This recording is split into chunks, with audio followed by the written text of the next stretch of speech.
오늘은 공화당 대통령 후보 예비선거 근황에 대해서 얘기해 보겠습니다. 여러분들도 아시다시피 트럼프 전 대통령은 벌써 작년 2022년 11월에 출마 선언을 한 상태이고요.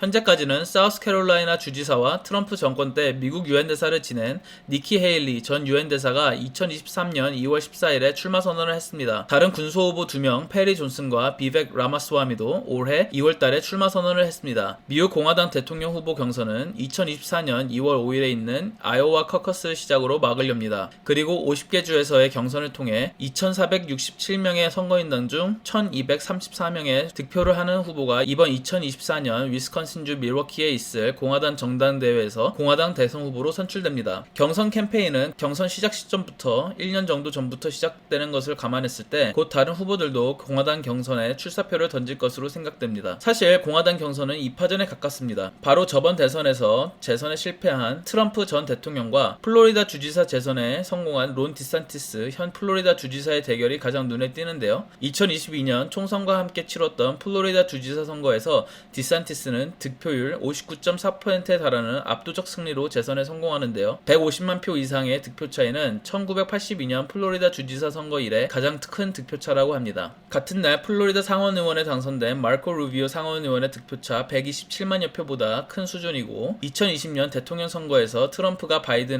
득표율 51대 2% 대 47.9% 37만여 표 차이로 간신히 이겼을 때와 비교하면 정말 압도적인 승리라고 여겨집니다. 특히 2022년 총선에서 압도적으로 이길 것이라 예상했던 공화당이 간신히 하원의 과반을 지키고 상원에서는 오히려 과반을 못 뺏어오는 상황에서 압도적 표 차이로 승리한 론 디산티스 주지사가 트럼프 전 대통령의 대항마로 급부상했습니다. 론 디산티스 주지사는 플로리다주에서 보수적인 정책들을 선보이고 있는데 예를 들어 플로리다 공립학교 선생들이 학생들에게 성적 지향성과 성 정체성에 관한 수업을 금지하는 법안 Parental Rights in Education, 교육에 관한 부모의 권리 법안 또는 진보 진영에서 일컫는 Don't Say Gay 법안을 통과시켰고 심지어 이런 정책에 반기를 들었던 디즈니 월드에게는 최근 그들의 놀이동산과 리조트를 포함하는 특별 지구에 대한 자치권을 다시 플로리다 정부로 가져오는 법안을 통과시키는 등 이러한 보수 정책들이 현재 미디어를 타고 많은 미국 보수층에게 어필을 하고 있습니다. 여론조사에서도 2월달 평균은 아직 론 디산티스보다 트럼프가 16%가량 높지만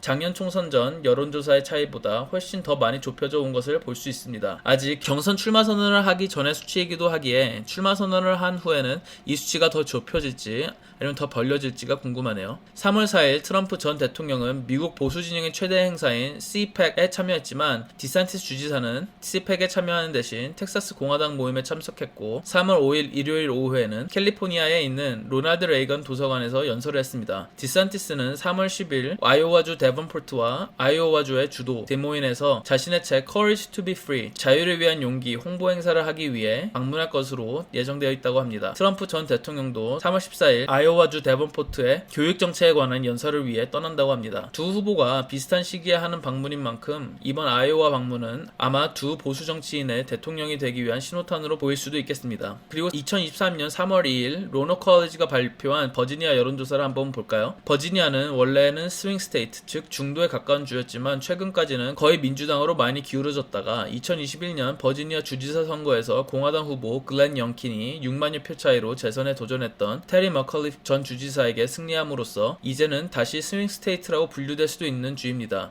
당연히 투표율이 낮은 주지사 선거와 대통령 선거를 비교하면 아직 공화당에게는 갈 길이 멀지만 그래도 주지사 자리를 민주당에게서 뺏어오는 상황은 공화당으로서는 상당히 고무적인 상황일 것입니다. 버지니아는 대통령 선거에서 13명의 선거인단에 걸려있으므로 공화당이 만약 버지니아주를 다시 가져온다면 민주당에게는 매우 뼈아픈 한방일 수도 있습니다. 이 여론조사에서 재밌는 결과가 나왔는데요. 당연히 공화당 지지자에게서는 트럼프의 지지율이 디산티스 지지율보다 약 11%가량 높게 나왔습니다. 하지만 바이든 대통령과의 대결에서 투표 등록을 한 사람들 중에서는 바이든 대 트럼프는 바이든이 47%, 트럼프가 46%로 1%가량 뒤처지는 것에 반해 바이든 대 디산티스는 바이든 43% 대 디산티스 48%로 5%로 디산티스가 앞서 나가는 것을 볼 수 있는데요. 트럼프는 공화당 지지자들에게서는 아직 견고한 견고한 우세를 지니고 있지만 중도층에게는 아직 어필이 덜 되고 있다는 것과 디산티스는 중도층에게 어필이 되고 있음을 유추할 수 있겠습니다. 오늘은 여기까지입니다. 과연 2024년에는 미국 공화당이 대통령 선거에서 승리할 수 있을까요? 현재 바이든의 지지율을 보면 바이든은 2021년 3분기를 시작으로 지지율이 떨어지다가 인플레이션이 극에 달했던 7월에 엄청난 차이를 보이다가 지금은 좀 회복하는 그래프를 보이고 있습니다.